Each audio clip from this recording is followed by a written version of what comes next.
Hi, and welcome to a video where I'm going to be talking about sampling distributions. I'm in an applet called Sampling Distributions within StatCrunch, and I thought it would be helpful to help you visualize what a sampling distribution actually looks like.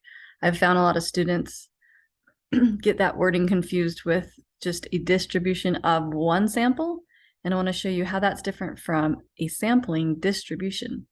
So I've started here with a population that looks pretty bell curved, pretty normal, approximately normal here. Oftentimes our population isn't, but I'm going to show you this first. So I'm going to pull a sample from the population. And just to make it easy, I'm going to start with a sample of size 2. So when I click this button, it's going to drop 2 random numbers down, random data points from the population down to this one sample. They happen to come right here and here. And then because there's only 2, finding the mean is pretty easy. It's the middle as well as the median when there's only 2. So it found the middle of those 2 and it dropped that sample mean down to this 3rd graph below. So within here, we have a distribution of just one sample. And down here, we have what is going to start to be the sampling distribution of the sample means. So I've only done one sample so far, but let me click this again. We'll drop another 2 points down, find the mean and the median of that, which happens to be the same since we just have 2 in that sample, and drop that down. So you can see this is going to start to collect sample means from each of the samples I do. I can keep clicking this, and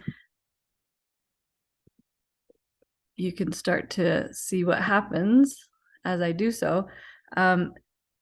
We start to get what's called a sampling distribution of the sample means.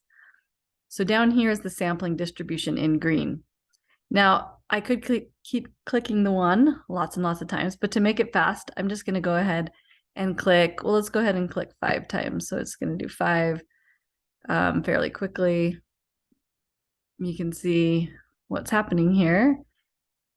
You can see a lot of times the samples pulled from this middle section, and that's just because that's where most of the data points are lying.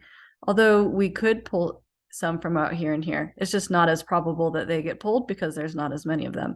And I'm going to click 1,000 times and see what happens. You can see the sampling distribution is approximately normal.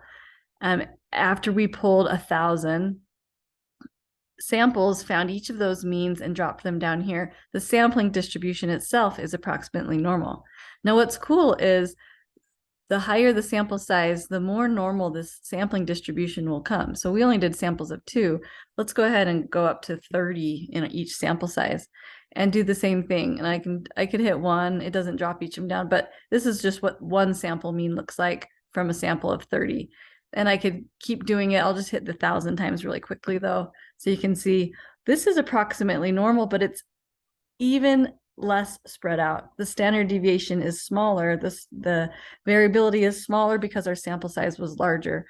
And look at where it is centered about. So the mean of all the samples within the sampling distribution, this center is about 25.0189, which is a pretty good match to the population mean, isn't it?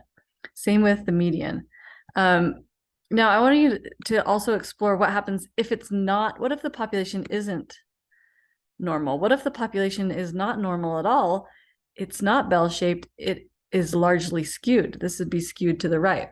What's cool is this will still work. And if I drop down, again, this is starting with sample size 2, so a small sample.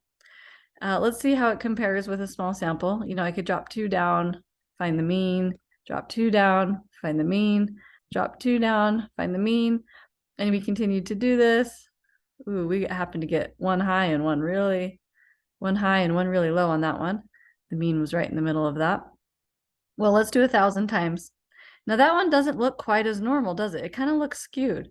And that's because our sample size was small. But what the central limit theorem tells us is even though the population is skewed, we should get a normal sampling distribution as long as our sample size is large enough, and we say that's greater than or equal to 30. So let me switch this. Instead of taking a sample size 2, which we saw the sampling distribution didn't didn't approximate the normal curve. Let's up that to a sample size of 30 and try the same thing. Now, again, I can keep hitting the 1, pulling different samples of 30 lots of times, or I can just hit the 1,000 button and have it do 1,000 at a time.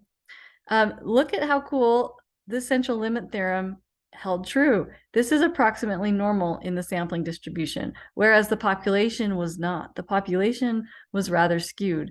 And it actually lets me, what if my population looked like that and I did sample size 30 drop down 1,000 times? Even if the population is not normal at all, the sampling distribution should be according to the central limit theorem.